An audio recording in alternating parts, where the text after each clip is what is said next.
Hello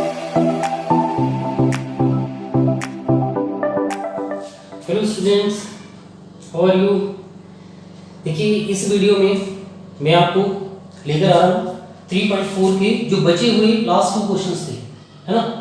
इससे पिछले question आपने वीडियो में कर लिए होंगे, है ना। तो अब देखिए जो लास्ट 2 क्वेश्चन है वो मैं आपको करवाने जा रहा हूँ। तो देखो सेकंड का जो 4th क्वेश्चन था जिसमें बता रखा है हमने, Meena went to a bank to withdraw ₹2000। यानी मीना क्या करती है, बैंक जाती है to withdraw ₹2000। She asked the cashier to give her ₹50 and ₹100 notes only, है ना। यानी को कैशियर को बोलती है कि भाई मुझे 50 और 100 रुपए के नोट दे, मे बी उसको चाहिए होंगे, है ना।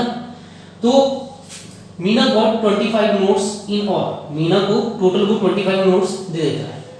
Find how many notes of ₹50 and ₹100 she receive. अब भाई उसको टोटल 25 नोट्स दे दिए, अब वो गिन रही है, उसको पता लगाना है कि भाई मेरे पास, ठीक है, 50 रुपीस के नोट्स कितने हैं और ₹100 के कितने नोट्स हैं। ओके, तो ये पता करना है, आप उसकी हेल्प करो भाई, है ना। कैसे हेल्प करोगे, तो सपोज कर लीजिए लेट नंबर ऑफ ₹50 नोट्स। आप सपोज कर लो कि नंबर ऑफ 50 रुपीस के जो नोट्स हैं वो कितने हैं, x हैं। ऐसे ही एंड ₹100 नोट्स, 100 रुपीस के जो नोट्स हैं वो कितने हैं, y हैं। ये ऐसे आपने मान लिया। ओके, नाउ आपको क्या इंफॉर्मेशन क्या पता है, आपको पता है एक तो कि Meena got 25 notes in all, मतलब टोटल नोट उसके पास 25 हैं, है ना। तो अकॉर्डिंग क्वेश्चन टोटल नोट्स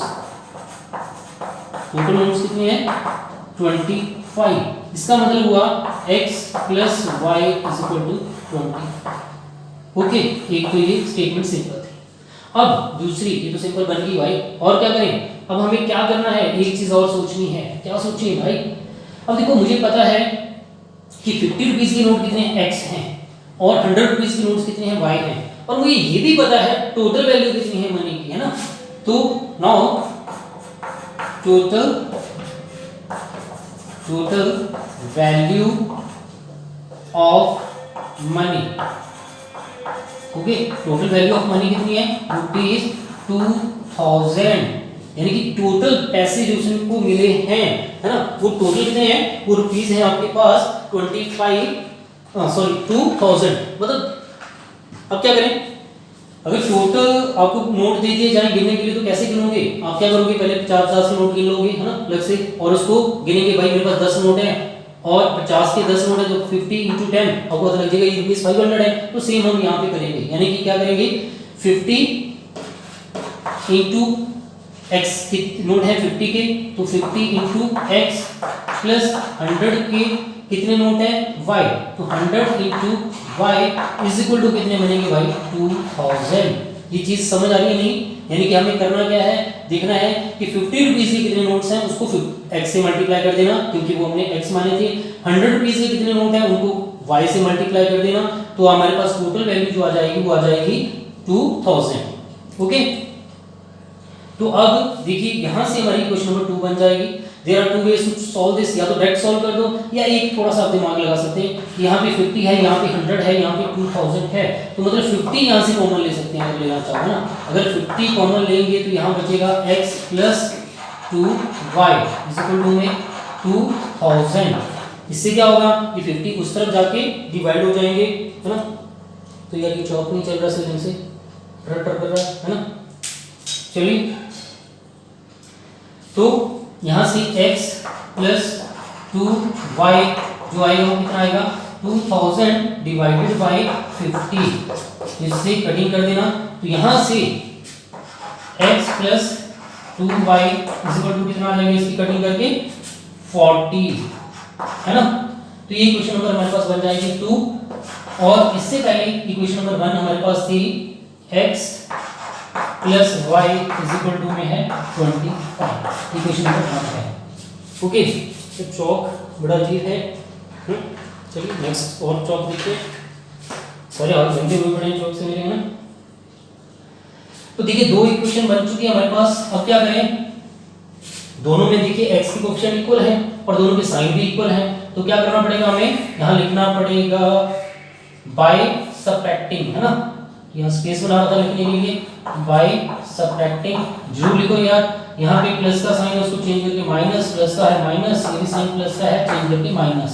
अब ये तो कैंसिल हो जाएगा, यहाँ भी आप इसको रीड करेंगे 2y - 1y इक्वल टू में 40 - 25, तो यहाँ से y की वैल्यू कितनी आ रही है 15, ये एक आंसर आ गया आपका, है ना। फ्रॉम 1 या bye putting the value of y इन 1, ये लिखना होगा ना, bye putting the value of y in equation number 1। What is your equation number 1? उसमें बता रखा था भाई x + y = 25, तो यहाँ पर x ऐसे ही y की वैल्यू आप पुट कर देंगे 15 = 25, तो यहाँ से x क्या देगा 25 - 15 जो 10 होगा। तो देख लीजिए अब x क्या माना था हमने, number of 50 rupees notes, answer में जरूर लिखना ना, तो therefore number of rupees 50 notes वो हमारे पास आ जाएंगे 10, and number of rupees 100 notes तो वो कितने आ जाएंगे = 15, और दोनों का ऐड करके 25 भी आएगा। ओके, सिंपल क्वेश्चन है, ज्यादा कॉम्प्लिकेटेड तो नहीं, सिंपल सा है यार, है ना। आपने क्या करा, रुपीस 100 के नोट्स को x मान लिया, सॉरी 50 के रुपीस नोट्स को x मान लिया, और नंबर ऑफ 100 रुपीस नोट्स को y मान लिया। हमें पता था टोटल नोट्स कितने 25, इसलिए x + y 25 हो गया, इक्वेशन नंबर 1 बन गई। दूसरा जो थोड़ा सा हमें सोचना पड़ेगा, total value of money, value कितनी है भाई मनी की, ₹2000। यार बाकी पैसों का काम है ना, वो तो आजकल बच्चे भी फटाफट गिन लेते हैं ना। तो आपने क्या करा, गिनने बैठे और देखा भाई 50 रुपीस के नोट देखे कितने आ रहे हैं x, तो 15 को x कर दिया, मतलब अगर 10 नोट आएंगे तो पता लग जाएगा भाई ये कितने 500 है। ऐसे 100 रुपीस के नोट गिने और उसको नंबर ठीक है देखा कितने आ रहे हैं y, तो उसको y से मल्टीप्लाई कर दिया, तो टोटल 2000 है। तो यहाँ से 50 कॉमन आ रहा था, कॉमन ले लेना, यहाँ x + 2y की वैल्यू आ जाएगी 40, इक्वेशन नंबर 1 है, दोनों वैल्यूएशन से सॉल्व कर लीजिए, आपका आंसर आ जाएगा। ओके, चलो नेक्स्ट क्वेश्चन देखें। तो चलो देखें नेक्स्ट क्वेश्चन। देखो नेक्स्ट क्वेश्चन की स्टेटमेंट थोड़ी काफी बड़ी है ना, जरा ध्यान से समझना। क्या कहता है, a lending library has fixed charges for the first 3 days and additional charges thereafter. क्या कहना चाहता है कि कोई लैंडिंग लाइब्रेरी है जो बुक को उधार पे देती है, तो क्या करती है, फर्स्ट 3 days के जो चार्जेस है वो फिक्स्ड है। ओके, फर्स्ट 3 days के लिए आप बुक लेके जाओ, आपको इतने चार्जेस देने पड़ेंगे, उससे पहले भी दे जाओगे तो इतने तो आपको देने ही पड़ेंगे, है ना। और हाँ, उसके बाद अगर आप और दिन एक्स्ट्रा रखते हैं, 3 के बजाय 4 डे 5 डे 10 डेज रखते हैं, तो आपको पर डे के हिसाब से एक्स्ट्रा चार्जेस पे करने पड़ेंगे। ओके, और फाइंड भी आपको देखो यही करना, फाइंड द फिक्स्ड चार्जेस जो कि कितने दिन के लिए 3 डेज के लिए, and the charges for each extra day, ये आपको फाइंड करना है। तो क्वेश्चन की शुरुआत यहीं से कर लेते हैं ना। तो जो फाइंड करना है उसको सपोज कर लेते हैं, लेट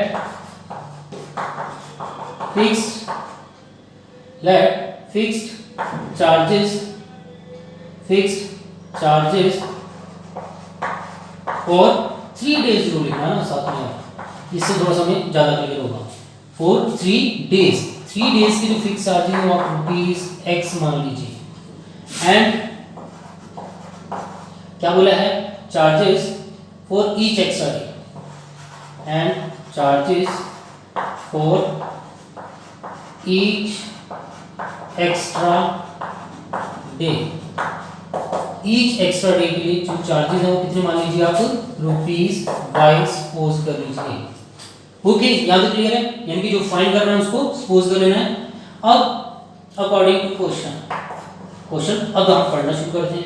देखो एक सरिता है, paid ₹27 for a book kept for 7 days। सरिता ने क्या किया, 7 days बुक रखी और ₹27 पे करने पड़े उसको ना। तो मैं जस्ट चार्जेस फॉर 7 days लिखूं यहाँ पे, चार्जेस फॉर 7 days। अब देखो भाई जिस मर्जी ने रखी है ना, सरिता सुल्तान नाम से तो कोई फर्क नहीं पड़ता, मतलब 7 दिन के हमें चार्जेस पता लग गए कि भाई कितने हैं 27, क्योंकि यहाँ पे पार्शियलिटी तो नहीं होती होगी है ना, जो मर्जी रखे। अगर 7 days के सरिता ने 27 पे करे तो कोई भी रखेगा 27 ही पे करेगा। तो मैं जस्ट चार्जेस फॉर 7 days 27। अब देखो 7 डेज में क्या था, 3 डेज के तो चार्जेस मुझे पता है x है ना, चार्जेस फॉर फर्स्ट 3 डेज के हो गए x। अब कितने दिन उसने फालतू रखी है वो, 7 डेज में 4 डेज उसने एक्स्ट्रा रखी है, तो एक ईच डे के हमें ₹5 पे करने पड़ रहे हैं, तो 4 डेज एक्स्ट्रा रखी है तो 4 भी पे करने पड़ेंगे, तभी हमारे टोटल 27 बनेंगे। सही है ना, इसको आपने इक्वेशन नंबर 1 मान लेना है। अगेन अकॉर्डिंग टू क्वेश्चन, दोबारा क्वेश्चन पढ़िए है ना, अगेन अकॉर्डिंग टू क्वेश्चन मतलब देखो मैंने जस्ट जितना क्वेश्चन पढ़ा उसको सॉल्व करा। अब आगे क्वेश्चन पढ़िए, क्या पढ़ा पहले हमने, Sarita paid ₹27 for a book kept for 7 days, हो गया। अब आगे बढ़ते हैं, while Sushi paid ₹21 for the book kept for 5 days. तो सुशी ने क्या करा, बुक को 5 डेज के लिए रखा और उसको ₹21 पे करने पड़े, ठीक है। तो मैं जस्ट फिर लिख रहा हूं यहाँ पे, चार्जेस पेड फॉर 5 डेज, है ना, 5 डेज के चार्जेस कितने पे किए गए हैं, इज इक्वल टू ₹21। ओके, तो इसका मतलब क्या हुआ, x 3 डेज के चार्जेस हो गए प्लस 2 डे और रखे तो 2y हो गए, तो वो बन गए हमारे पास 21। ये क्वेश्चन नंबर 2 बन गई भाई। दोनों को सॉल्व कर दीजिए, आपका आंसर आ जाएगा ना। तो क्या करें, फर्स्ट इसके नीचे लिख लेते हैं, x plus 4y is equal to में है 27।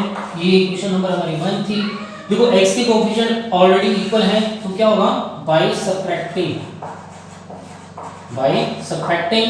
ये प्लस का साइन है चेंज करके माइनस प्लस है, माइनस प्लस है माइनस, ये गॉन, इसको बोलेंगे 2y minus 4y is equal to में 21 माइनस 27।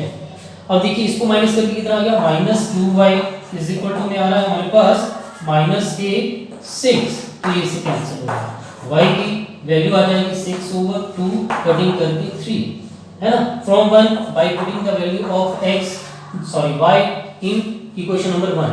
ओके, तो 1 है हमारे पास x plus 4y is equal to में 27, तो x तो मालूम नहीं है 4, y की वैल्यू हमने अभी डिफाइन की है 3 इज इक्वल टू 27। तो क्या होता है, यहां से x की वैल्यू कितनी आ जाएगी, x आ जाएगा हमारे पास 27 और ये उधर जाके माइनस कर दीजिए 12, तो 15। ओके, तो x क्या बना था हमने, फिक्स चार्जेस फॉर 3 डेज, है ना, तो देयरफॉर फिक्स चार्जेस जो है हमारे पास वो कितने आ जाएंगे, fix charges is equal to ₹15 and charges for each extra day, ये लिखना जरूर please, charges for each extra day is equal to ₹3। Okay, simple, बहुत इजी सा क्वेश्चन है। Okay, thank you.